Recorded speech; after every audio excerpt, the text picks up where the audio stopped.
55 bilood oo u dhigantaa 241 isbuuc ama 1690 maalmood ayaa laga joogaa doorashadii 8 February 2017. intaan iyo in ka badan oo dhiilo iyo dhafakaar xambaarsan waxay tusaale u yihiin tallaabooyinkii tabnaa iyo tubihii qaldanaa ee dalka lagu maamulayay ku dhawaad 60 bilood ayna weydaartay, kuwaas oo sababay xasarad, xiisad iyo xasilooni darro siyaasadeed. xilka tuuridii gudoomiyihii golaha shacabka Jawaari, dhiibistii qalbi dhagax, weerarkii hogaamiyaha xisbiga wadajir Cabdiraxmaan Cabdishakuur, u dhicistii hoyga senator Cabdi Qeydid, duulaankii dowlad goboleedyada, xasuuqii Baydhabo, cunaqabatayntii Kismaayo, xilka qaadistii ra'iisul wasaarihii koowaad, isku dayga dilka madaxweynayaashii hore iyo siyaasiyiin ay wehlinayeen shacab dibadbaxay, dhalinyaradii loo qaaday Eritrea ee laga qayb geliyay dagaalka sokeeye ee gobolka Tigray ee waddanka Itoobiya, muddo kordhintii sharci darrada ahayd ee sababtay kala jajabka ciidanka oo lagu daray is-hortaagga kiiska cadaaladda Ikraan Tahliil, dagaalka ka dhanka ah ra'iisul wasaaraha xilgaarsiinta iyo colaadintii dowladaha dariska iyo kuwa Carbeed ee saaxiibka dhowlaha Soomaaliya. waxa ay tarjumaad buuxda ka bixinayaan wadadii uu dalku saarnaa 4 sano iyo 8 bilood ee la soo dhaafay. inta aysan dhicin ayaa waxaasi oo dhan laga digay, hase yeeshee dad badan way dhibsanayeen digniinta iyo dhaliisha loo jeedinayo hoggaanka dowladda. bal isweydii halka uu dalku maanta joogi lahaa haddii kooxda farmaajo aysan la kulmi lahayn mucaaradka aan gambanayn ee bartamihii 2017 u istaagay badbaadinta dalka. warcelinta weydiintaas waxaan u deenaynaa shacabka Soomaaliyeed.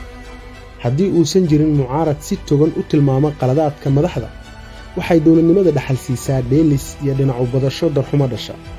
isagoo taas ka foojigan ayuu dalka ku sii sugnaaday si uu shacabka ugu bidhaamiyo wixii dowladda ka qaldan, una soo jeediyo qodobada uu qabo inay wax ka qabad mudan yihiin.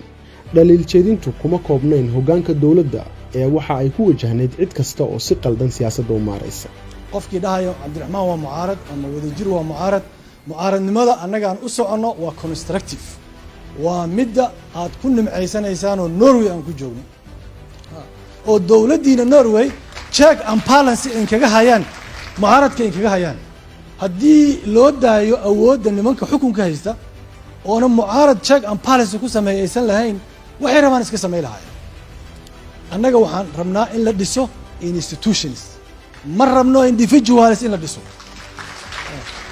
haddii Cabdiraxmaan Cabdishakuur bari xil ku guulaysto, noolow iyo waar iyo adaa jiray haydhihinina igala xisaabtama waxa ammaanaha ii dhiibateen. annaga waxaan rabnaa dowladda isla xisaabtamaa.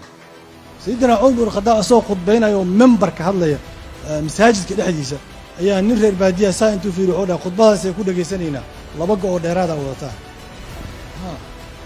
markaasuu wiilkiisa Cabdullaahi ay u jawaab, markaasuu aabay waa nin dheero anaa go'ayga ugu dar, haddaan ku maqlaynaa hadal. marka Sayyidina Cumar hadal qiimo badan oo dhahay, wuxuu yiri la khayra fiikum in lam taquluha. haddii aa idinku nasixinina khayr ma leedin, wala khayra fiina oo dhahay in lam nasma'a. annagana haddaan maqal wax khayr ma leedin. dimuqraadiyadu oo wuxuu ku sameynayay waa institutionalize gareey dimuqraadiyada saa iska bilaab.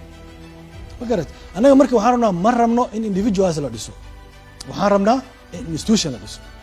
hogaamiyaha xisbiga wadajir wuxuu ahaa siyaasiga ugu horeeyay ee fahma in dalku cagta saaray jiha qaldan bilo kadib doorashadii 8 Febraayo, wuxuuna tan iyo xilligaa u taagnaa difaaca sharciga. hase yeeshee talooyinkiisii lama dhageysan ee beddelkeeda si gooni ah ayaa loo beegsaday, loona bartilmaameedsaday naftiisa, sharafkiisa iyo xorriyaddiisa intaba si loo aamusiyo. hogaamiyaha ku suntan mabda'a adag iyo aragtida togan waxaa loo tixgeliyaa siyaasiga aan dhuuman xilliga uu dalku ku jiro marxaladaha adag, waqtiga ugu badanna ku bixiya in waddanku uusan faraha ka bixin.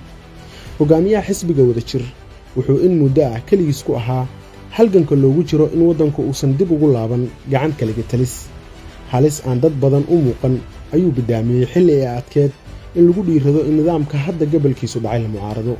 siyaasigan aan saadaashiisu seeroobin wuxuu daboolka ka qaaday hannaan in muddo ah codnaa, kaas oo ku salaysan in runta la wajaho, beenta la faydo, taliskana la toosiyo, iyadoo aan lagu jirin xafiis dowlo, lagana fogaado guulwadaynta, haba u qaadidda iyo koofi u saarka madaxweynta dalka. ugu dambayn maanta ayay Soomaaliya oo dhan ku baraarugtay wixii uu ka digay 4 sano ka hor. Soomaaliya waxaa ragaadiyay siyaasad silac ku nool ah, taas oo ay ceeb noqotay wax allaala wixii lagu dooran hoggaanka dalka sida runta, mabda'a, daacadnimada, aragti toognaanta, dhiiranaanta iyo mowqifka sugnaanshaha. Ma dhici karto in dalku badbaado xaaladda aan ku jirnana laga baxo ilaa la helo halbeeg sax ah oo hoggaanka dalka lagu doorto. haddii kale waxaan noqonaynaa ummad isbadbaadin karta laakiin duul kale badbaado ka sugaysa. bal markan aan runta wajahno oo aan dalkeenna iyo dadkeenna u dooranno hoggaan la tijaabiyey oo mabda, mowqif, run, daacadnimo, ballan iyo ku dhac leh. xitaa dantaada shakhsiga ah waxay ku jirtaa hoggaamiye runlow ah oo ballan leh.